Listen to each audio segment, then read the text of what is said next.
Hi guys, and welcome back to my channel. Or if you're new to my channel, g'day. How's it going from down under? My name is AussieTash. Today we're going to be reacting to and watching America Compared, why other countries treat their people so much better. Very interested to watch this video, but before we do, please make sure to hit that subscribe button. That would really help me out. Okay, let's just jump into this one. I'm going to say something that will probably offend many of my viewers. Let me preface this by saying that I, as an American, include myself in the following statement. Americans are quite possibly the most willfully ignorant people on the face of the planet. We have access to the sum total of all human knowledge, yet our understanding of the world rarely extends beyond our own country. And even then, the majority of Americans believe in a vision of the country that does not actually exist. It's not that we're stupid, we just tend to blindly accept that the US is the greatest place on Earth, and therefore don't see any reason to educate ourselves about the realities of the rest of the world. In this episode, we're going to pull back the curtain on how America actually compares to other countries, and consider why the richest country on Earth fails to treat its people with dignity and fairness. I'm going to provide a list of important topics, then for each item we'll compare the American experience with that of citizens from other nations. Hopefully by providing a side-by-side comparison, you'll be able to see the stark contrast between how most Americans see their country and how it really stacks up against the competition. To give you an idea of just how skewed the American perception of our country really is, let's start with a pretty shocking example. Okay, first, straight off the bat, very courageous to be so open about how he perceives Americans. Compensation for what are considered low-skilled jobs. We'll take the quintessential American company, McDonald's. McDonald's is the world's largest restaurant chain by revenue. It operates in over 100 countries and serves over 69 million customers every day. As of 2018, McDonald's was the second largest private employer, with 1.7 million employees, behind Walmart's 2.3 million. How many times have you heard someone refer to McDonald's jobs or workers in a derogatory manner? For some reason, people who work at McDonald's are seen as inferior or lazy or have any number of other unfair and unkind assessments leveled at them. This probably stems from the old notion of flipping burgers being a job anyone can perform. But the animosity towards low-wage workers has grown significantly in the past few decades. And in America, McDonald's workers really do suffer a low wage. As of 2020, the average crew member at McDonald's makes $9 per hour. The average McDonald's cashier makes $8 per hour. The federal minimum wage in the United States is $7.25, a rate which has not been raised in over a decade, and which should not be considered a reasonable wage for any position, considering the fact that a full-time minimum wage worker cannot afford to rent a 2-bedroom apartment anywhere in the United States, and can't afford a 1-bedroom apartment in over 95% of US counties. Now, the all-too-common response to data like this is something like, well, yeah, it's not a hard job, you should just find a better one. Here's a simple question. Should any job, regardless of technical skill required, pay workers so little that they cannot afford to rent even the smallest place to live? Not to mention other necessities like utilities, food, and medicine. Absolutely not. That is inhumane and cruel, especially coming from the second largest employer in the richest country on the planet. Wow, he does have a point there. Their minimum wage in the US is $7.25, and one of the richest food chains in the world is paying them $8. I believe in Australia, the minimum wage for a McDonald's worker, 18 years and over, is about $17, $18. So going off this, it's going to be very tough for an American working at McDonald's to afford housing, medical, education, and just cost of living bills. I tell you, that makes me really sad that McDonald's is doing that, and not too keen to go and buy a cheeseburger. Other notable objections include, McDonald's has to make a profit. If they pay their workers more, they might go out of business. First of all, if you can't pay your workers a fair wage, your company should not be in business. End of story. But again, McDonald's is not struggling to make ends meet. In 2019, McDonald's raked in $21 billion in revenue. But no matter how obvious the exploitation of low-wage workers, Americans are hell-bent on praising the very companies doing the exploiting. Take this article on Reader's Digest, for example.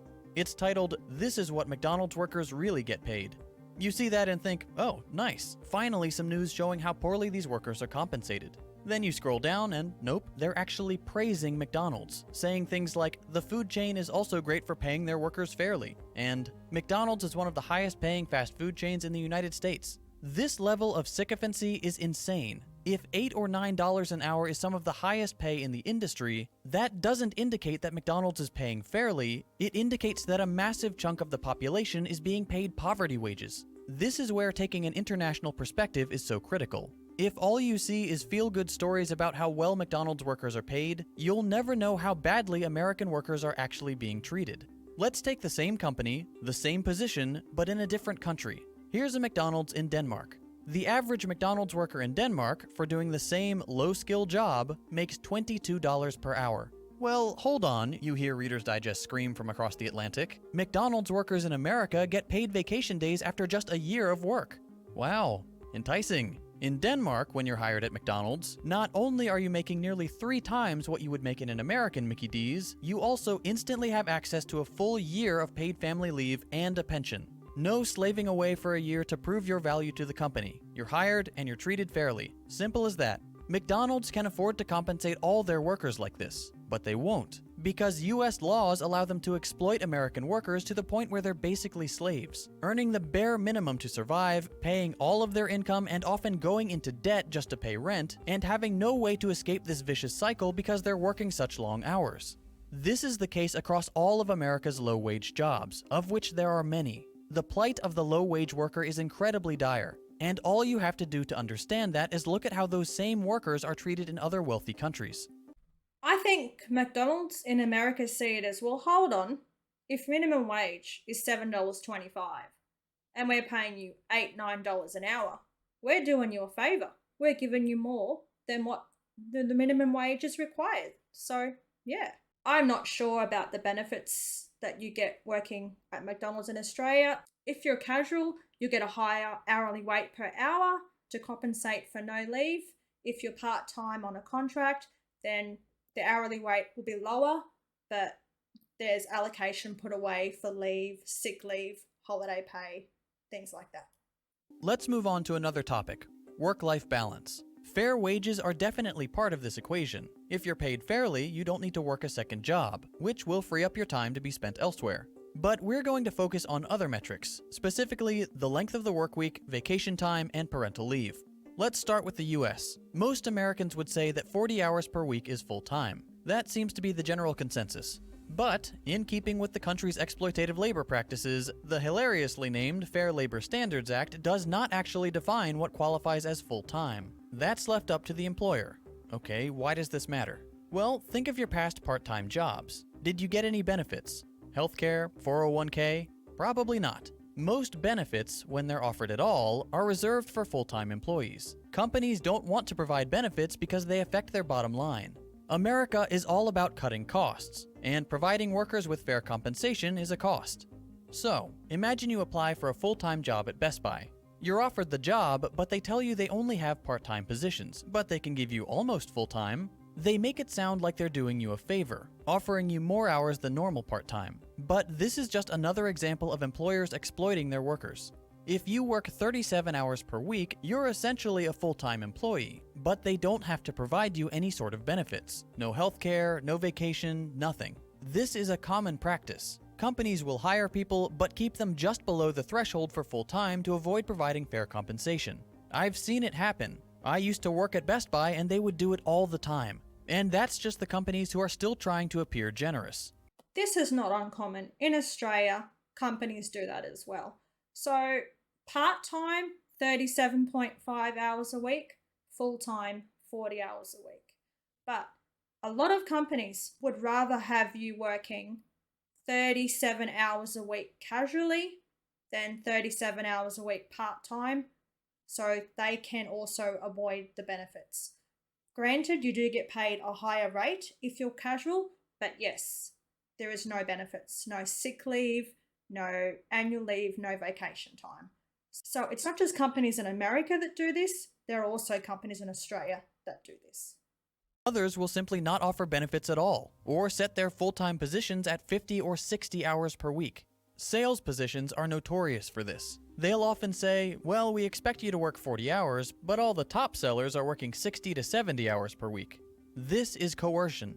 They're trying to pressure you into working more hours to benefit them, and the compensation is never what they claim it will be. By allowing employers to define full-time work, American workers are held captive by corporations, forced to either work absurd hours to qualify for full-time benefits or find a second job to help cover the cost of things like health insurance. Both of these options lead to a terrible work-life balance, and as real wages have decreased and benefits have been offered less and less over the years, huge numbers of American workers have developed an unhealthy work-life balance. For example, in 1960, when workers had real bargaining power, only 20% of American women worked. Today, 70% of children live in households where both parents are working full-time. Where does all this lead?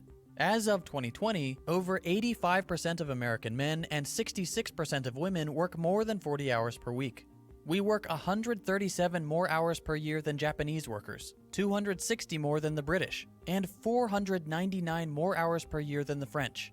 Why do other countries have such a better balance? Because many of them have laws that cap the length of the full-time work week. Companies are required to pay their workers fairly and allow enough time off for employees to maintain a healthy work-life balance. That's not the case in the US. Vacation time is a similar story. Whereas many other countries mandate that employers provide paid vacation and sick days, the US does not. In every industrialized nation, workers get more paid vacation days and holidays than in the US. Here's a depressing graph to illustrate just how poorly we treat our workers. France 31, Spain 34, Austria 38, America 0. 0 paid vacation days, 0 paid holidays. And remember, these are the mandated figures. Every Austrian worker gets a minimum of 38 paid days off per year. Even in the worst possible employment situation, they'd still get 38 paid days off. In the US, many workers are lucky to get Christmas or Thanksgiving off at all. And the odds that it's a paid holiday? Next to 0. Let's move on to our final comparison. Okay, I'll just give you an example of how things are here in Australia. Currently, I'm on 3 weeks leave over Christmas. I'm in a part-time position with my employer. I accumulated that leave by hours that I'd worked during the year. So you don't just automatically get the 4 weeks. Like, that's it. You've worked for a year. You're now on, 4 weeks holidays. That's, unless you're full-time, then it might work like that. I'm not really quite too sure. I've never actually been, in a full-time position. Mostly just part-time. So you have to accumulate the holiday hours that you get based on the hours that you work. Yes, I'm on 3 weeks leave over Christmas and the New Year's. It's been great. Go back to work again and start accumulating the leave again. And hopefully we'll take off 2 weeks over the Easter break. Parental leave.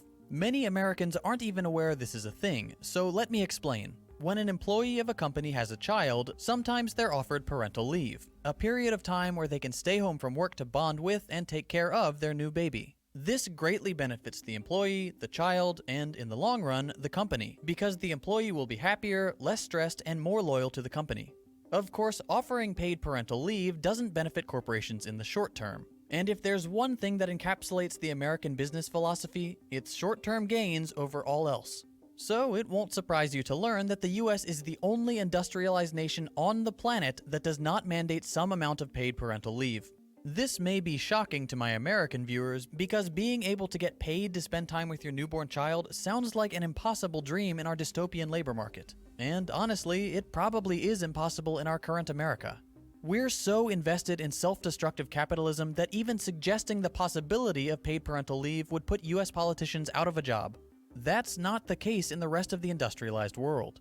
In fact, every other OECD nation, and even in many third world countries, new parents are guaranteed at least several weeks of leave. Let's take a look at a few of them. Ethiopia, a country with an annual gross national income of under $900 per person, offers 90 days of leave with 100% pay. Madagascar, 14 weeks at 100%. Afghanistan, 90 days. Denmark, 52 weeks. Norway, 56 weeks. France, 16 weeks at 100% pay for your first child, up to 26 weeks for your third, on top of 104 unpaid weeks. Lithuania, 52 weeks at 100%, plus an additional 52 weeks at 80%. Again, the United States does not mandate a single day of paid parental leave even for the mother, and the father is never considered. This means that workers in America have to choose to either pay the exorbitant cost of childcare or have one parent quit their job in order to take care of the child. These are both bad options, which often lead to economic precarity. But that doesn't matter to the companies employing American workers. Profit is the only thing that matters. Wow, that's pretty ruthless, isn't it? In Australia, we do have pretty good paid parental leave. Recently, our newly elected Prime Minister, Anthony Albanese, has increased the amount of paid parental leave. It's offered to both males and females, and I'm not quite too sure, but I think it's a minimum of 6 to 8 weeks. Hopefully, seeing these labor practices compared like this has made it clear that not only is the US not living up to its claim to being the greatest nation on Earth, but also that it consistently ranks poorly and often dead last in terms of labor metrics. Why is it that the wealthiest, most powerful nation on Earth can't pay their workers a fair wage, or provide healthcare, vacation time, or paid parental leave? You should realize by now that it's not that they can't, it's that they won't. Everything in America is beholden to the almighty dollar. Profit is the only motivator. If an action does not produce a greater profit, it will not be considered. Over the last few decades, Americans have watched as our livelihoods, our quality of life, and our dignity have all been stripped away by those who already make obscene amounts of money. Those in power say we're all in this together, but that couldn't be further from the truth. The ultra-wealthy and the world's largest corporations rely on Americans remaining ignorant. They rely on us accepting the lie that America is the greatest nation on Earth, that it couldn't possibly get any better. All you have to do to shatter that lie is to take a look around the world. Other nations take care of their citizens. Even impoverished nations, or nations that we've bombed into oblivion, take better care of their people than the US does. American workers need to relearn the language of class struggle and work together to break the wheel of the capitalist machine. If we want to claim that the United States is the greatest place on Earth, we need to make it that way.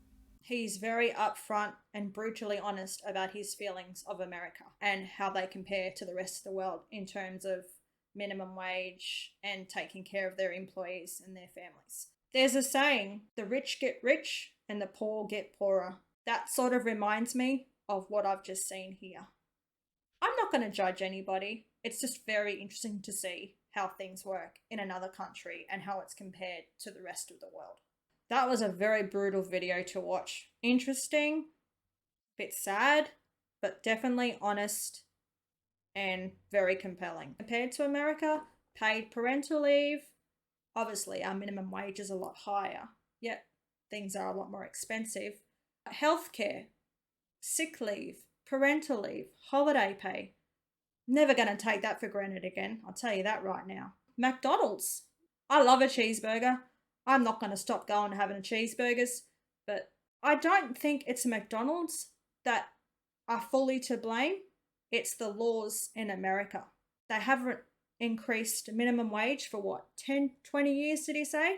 And until they do that, then companies like McDonald's and heaps more will continue just to pay that little bit over to go, well, we're paying more than minimum wage, so you should be grateful. Okay, that was my video today. It was pretty contentious. I learned a lot. Leave a comment. If you didn't like it, please tell me why. I'd love to know. What country are you from? What are the working conditions like in your country? Please leave a comment. Also, if there's anything else that you'd like me to react to, jump onto my Discord. You'll find a link in the description down below. Cheers from down under. Take care. Bye.